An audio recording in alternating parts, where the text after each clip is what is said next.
Welcome to the Emotional Mastery video series. My name is Kong Nguyen. I am a licensed acupuncturist here at Crossover Health.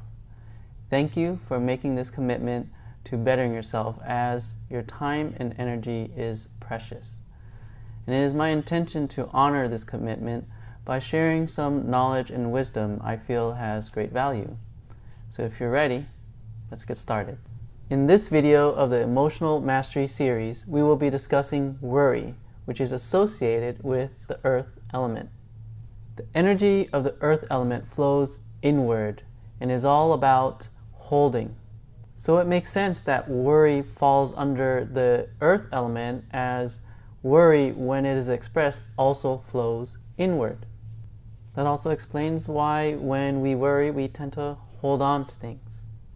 When you worry, you hesitate and become unsure of yourself. But remember, no emotion is good or bad.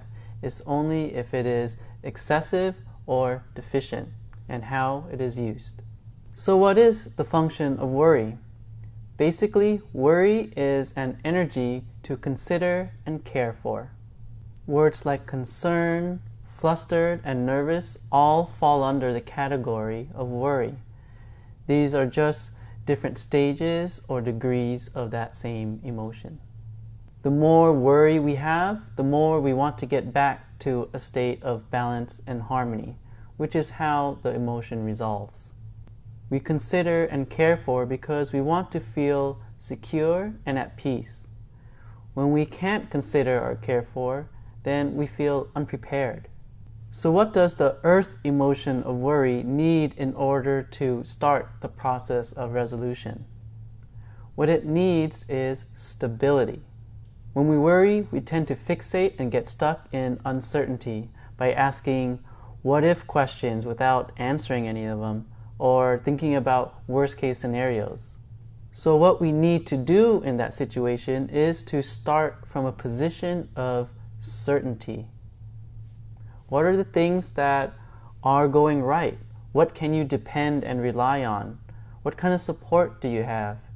Before you try to move on to the next step, you gotta make sure you get your footing back. The point of worry, I hope you see, is to look out for one another and feel at ease. When we're worried, we tend to focus on the future. We think of all the different possibilities that can happen and exhaust ourselves in the process. And as I've said, worry likes to focus on uncertainty, both negative and positive uncertainty. This is why we also call worry bargaining, because there's something you want, an outcome you want, as well as an outcome you don't want. And because you're stuck, not able to prioritize or make that decision or to weigh the risk, you essentially hesitate. Too much of this worry, this energy to consider and care for, causes us to hesitate, become overly cautious, overthink and exhaustive, and anxious. Too little of this energy to consider or care for, we become neglectful, careless, thoughtless, and even selfish. However, when worry is balanced and used well, we call this caring, thoughtful, prudent, and nurturing.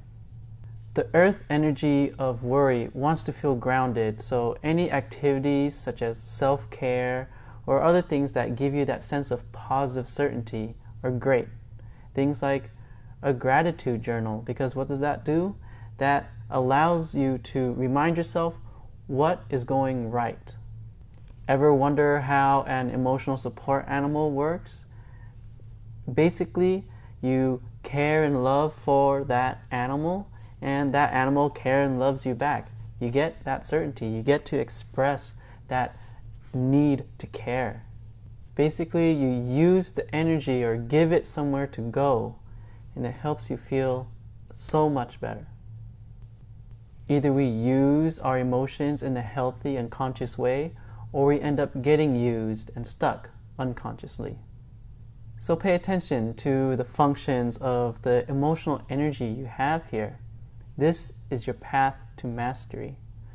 This is where you become a master alchemist rather than a prisoner of your emotions.